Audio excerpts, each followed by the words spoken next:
Doctor formula debentures और उनके types और रेमेडीज को समझने का मजेदार तरीका हिंदी में, लेकिन लीगल टर्म्स जैसी है वैसी ही। डॉक्टर फॉर्मूला डिबेंचर्स की कहानी। एक 30 साल का लड़का यानी सेक्शन 2(30) कहता है कि यह इंसान डिबेंचर है, मतलब किसी कंपनी का उधार। इसने अपने से डबल एज के आदमी यानी 60 साल से 11 रुपए लिए, मतलब 30 2 + 11 71, जो बनता है सेक्शन 71 यानी इशू ऑफ डिबेंचर्स। जब पैसे वापस नहीं मिले तो दो रास्ते बचे, ट्रस्ट डीड एनफोर्समेंट या फिर सूट फॉर रिकवरी। शेयर बाजार की कहानी। एक 23 साल के लड़के की जुबानी। 23 साल का लड़का 5 साल तक शेयर मार्केट सीखता है।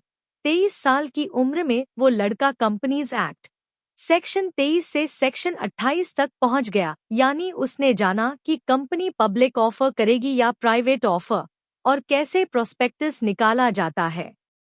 सीन 2। 14 साल में पीपी बना, उसे समझदार होने में 19 साल लग गए, यानी 42 की उम्र में समझदार हो गया। अब वो प्राइवेट प्लेसमेंट करने लगा, यानी चुनिंदा इन्वेस्टर्स को ही शेयर्स देने लगा। सेक्शन 42। सीन 3। और फिर 4 साल के बाद एससी करने लगा। 4 साल के बाद एससी करने लगा, यानी 46 साल की उम्र में उसने शेयर सर्टिफिकेट इशू करना शुरू किया, यानी जिसने शेयर्स खरीदे उसे आधिकारिक प्रमाण पत्र देने लगा। सेक्शन 46। सीन 4। और 10 साल बाद टाटा सफारी ली, यानी 56 की उम्र में उसने ट्रांसफर ऑफ शेयर्स करना शुरू किया, मतलब एक इन्वेस्टर से दूसरे को शेयर्स लीगली ट्रांसफर करवाएं। सेक्शन 56। सीन 5। और फिर 5 साल में इंटरनेशनल स्टैंडर्ड बना लिया, यानी फिर जब वो 61 से 63 की उम्र में पहुंचा तब उसे इंटरनेशनल स्टैंडर्ड यानी इशू ऑफ शेयर्स से जुड़े टेक्निकल मैटर्स जैसे bonus issue, rights issue, preference shares आदि की समझ आ गई। सेक्शंस 61-63। कभी कभी कुछ इन्वेस्टर्स ने पैसे नहीं दिए तो उसने उनके शेयर्स फोरफिट कर दिए, यानी शेयर्स वापस ले लिए। यह प्रक्रिया आर्टिकल्स ऑफ एसोसिएशन, एसीबीआई गाइडलाइंस और कॉमन लॉ से रेगुलेटेड होती है। राहुल बना मेंबर सदस्य। पापा की उम्र 55 साल थी और उनका दूसरा बेटा राहुल बना मेंबर, मतलब सेक्शन 2 55 उदास smiley. Definition of member. Rahul जान गया मेंबर क्या होता है।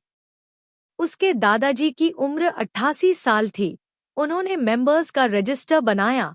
Section 88 register of members. दादाजी के दो बड़े भाई, एक की उम्र 89 और दूसरे की 90 थी, मतलब सेक्शन 89 से 90 शेयर्स छुप कर रखते हैं, यानी बेनिफिशियल ओनरशिप। 2 साल बाद गवर्नमेंट का लेटर आया, रिटर्न फाइल करो। दादाजी बूढ़े थे, भूल गए थे। Section 92 annual return. हर साल कंपनी का रिटर्न फाइल होता है। Chapter 2 cricket style board directors board meeting 5 दिन तक चली, ठीक जैसे टेस्ट मैच। सचिन तेंदुलकर ने दोनों इनिंग्स में सेंचुरी मारी, पहले 149 और फिर 172 run. Section 149-172 appointment qualification of directors. Rahul ने सीखा डायरेक्टर्स कैसे बनते हैं। सीन 2 सचिन जब 172 पर आउट हुआ, उससे 5 रन पहले उसका पार्टनर क्लीन बोल्ड हुआ। Section 167 vacation of office. गलती करने पर डायरेक्टर की छुट्टी हो सकती है। सीन 3 आउट होकर सचिन 2 मिनट में पवेलियन पहुंचा। Section 169 removal of director. अच्छा काम न करे तो हटाया जा सकता है। सीन 4 इसके बाद शेन वॉर्न आया और पहले ओवर में लगातार 2 सिक्सर मारे। Section 166 duties of directors. Rahul ने सीखा डायरेक्टर की जिम्मेदारी है टीम को जिताना।